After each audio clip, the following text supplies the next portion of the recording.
Primeiro, recoller as pingueiras que desentoan ecos. Despois, luir os balos, os ferros, a froita madura, a singradura dos postes telefónicos, as landras na pontella, o regato que confirma todo haiku nos amantes, roupa bella da luz. Primeiro, ninguén retrata facianas alleas, nin xoga a ser navegante nos lavadoiros da inmundicia que queda mar. Despois, como preguntarche polas áncoras ou as velas e prender as teas, non soltalas ao vento. Aspirades a un triste destino roupeiro, inútil e poético. Unha muller con sombreiro, astronomía, incensario, pulirte como se pasase XO 108/1431 e ascender na cadea de montaxe dun edificio inclinado. Malditos arquitectos, eres rúa do século de hoxe, territorio derrotado. Moi boas tardes a todas e a todos. Quixen comezar con un poema deste libro de Antítese Nativa. Non é o libro que hoxe veño a presentar, neste caso é o Nas Pulsacións, pero si é certo que quixen comezar porque Antítese Nativa máis a demarcación do volcán máis Nas Pulsacións, os dos primeiros citados están aquí dentro, forman unha triloxía unitaria e entón quixen que, bueno, que constase este primeiro poema pois dese primeiro libro meu publicado. Non sei se se escoita ben, fai un ruido, escoitase ben, vale. Dito isto, vou a proceder xa co libro Nas Pulsacións, que, como decía Carlos, foi o premio de poesía Concello de Carral. Marquei aquí uns poemas para recitar. Como as ansias, incesantes vertentes sacaron do esteiro, ascendo polas montañas de Lipo, na unidade que separa a cultura do alento. Acá o verme da morte purando o toro, a rota que acende luces hidroeléctricas e fican os balos e resiste a presa, a rota que desaparece entre o batume e o compost atlántico, a rota que rompe coas guisas doutro corte. Fortificar os cumes, desexos delirios de Kerouac, a timidez no inconsciente. Medravamos novos cando todo o planeta dormía nas vías do ferrocarril. A muralla non é máis carne que a que poñíamos na estrutura mental das cámaras de tortura. Así a terra, incomunicada pola ausencia, a miña casa na pena de morte e o petróglifo na pena do alto canto, a visibilidade desde as alturas para o vento que axiña pousa no chan.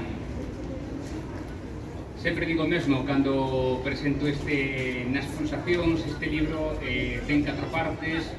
Digamos que o libro estaría perfectamente pechado cas 3 primeiras partes, mais decidín engadirlle unha 4ª parte titulado Laxes lixadas, que funcionaría un pouco como epílogo ás 3 primeiras. Este era o poema que comezaba o libro e o que comezaba tamén esta primeira parte, a gravidez estética. Vamos por o seguinte. Por exemplo. Vaya o sendeiro a través das gándaras descubertas, arramplando coa vegetación que máis tarde pechará o destino, elevará o sapiens erguer grandes laxes. Vaya o desconsolo, labrar eidos e teña mañá quizabes, cabana e ferramenta e alimento e lume sedentario onde tombar, hachas e polas que a terra dá, e entrega nun escuro refuxio de rocha granítica con por faces extrañas da supernova existencial.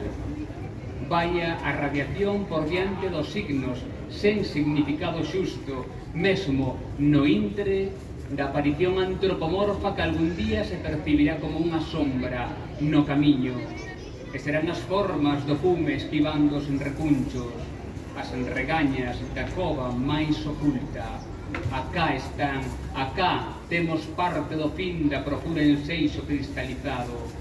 Vaia, pois, o murmurio galopando, o vento agardando, o tempo abraiando lento, camiñar fecundo nesta noite o coñecemento velado. O seguinte poema diz: para cando a dor ascenda, ficarán as pegadas a seren destruídas. O misterio adormece como a un neonato mergullado nas augas, o asulacamento nupcial da chuvia. E o intre, insistes, unha escocedura subirá desde os pés o entendemento e finarán os pousos da cinta que provocamos, co devir vital dos que algún día suporán a probabilidade da ecuación de Drake. Non deites nada, pois nada será o que fique e non haberá tremesía, co devir mortal dos que algún día non suporán absolutamente nada, pois nada será o que fique nesta lameira sombriza, escura, macelada. Difícilmente atoparemos no maxín o conforto. A terceira parte do libro, que se titula Xogos de Luz, finaliza con este poema, que para mí é un dos poemas que máis cariño lle teño. Que di así: se os soños de Satalhuyuk fosen derrubando unha lude en tensión e violencia, ardua consciencia ou perigo psicosomático, como se tivesen tanto valor, e os soños de Satalhuyuk rinchasen en maquinaria en abandono, apodrecida enferruxada. Depósitos serían de terra humus vegetais erguendo froitos ao sol. Prenderlle lume ao vento. 4 cans mornos morren esquecidos do mundo.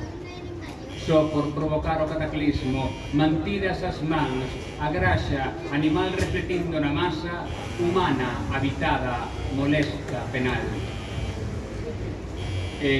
Sobre este libro vou a rematar un poema, o que remato sempre cando repito poemas deste nas pulsacións, e un poema que pertence a parte número 4, a derradeira parte, que se titula Laxes lixadas.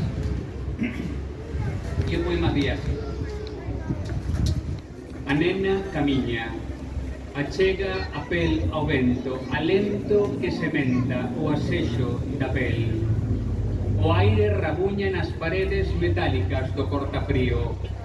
Ninguén di nada, apenas o cascabullo áspero da distracción nos tellados, o estrondo dos bisavós rubindo polas fachadas. Ninguén lembra. O murmurio volve tras da caluga da nena, que camiña en silencio, a modo, pola beira do espigón, escorre, cae, afoga.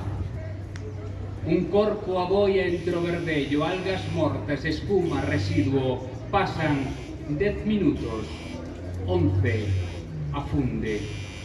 O vento bate contra a superficie do mar, ergue, pinga, se molla un espigón xa de ruido. Estrutura esquelética de ferros oxidados, son do ar danzando. E para finalizar,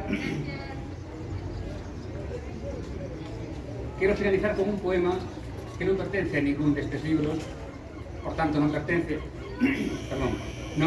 por tanto, a esta triloxía, nin por suposto a nas pulsacións, pero é un libro é un poema que teño moito agarimo, un poema que está publicado na revista Caramusa, do colectivo literario Sacó, colectivo ao cal eu pertencín, non sei se dicir pertenzo, supoño que sigo pertencendo.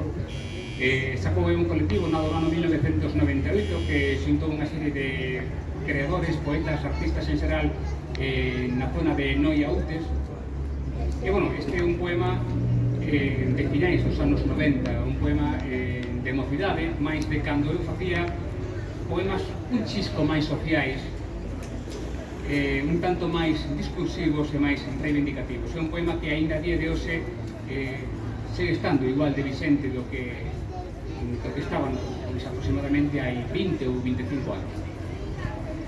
Este poema é así: logo non veñas deitando soños pola beira rúa, estás no tempo dos que fan posíbel a boa existencia, os que berran nas noites máis escuras ou os que terman como deuses a bella imitación do libro máxico do rexistro civil, do rexistro vital, do caderno de bitácora ou caixa negra, etc. Logo non veñas deitando soños pola beira rúa, somos civilización adormecida, barco en porto apodrecendo, mar aberto e bruma sobre as ondas, o misterio do que ha de vir e non chega, e non chega, e non chega. Logo, non veñas deitando soños pola beira rúa, pois, preparadas as alforxas, as armas de matar, as palabras de vencer, as bandeiras da historia da que se alimenta o noso amor de cada día, estamos todos. Desexamos viño e enaco de boroa para trigo, e, se non ves logo, non veñas deitando soños pola beira rúa. Graciñas.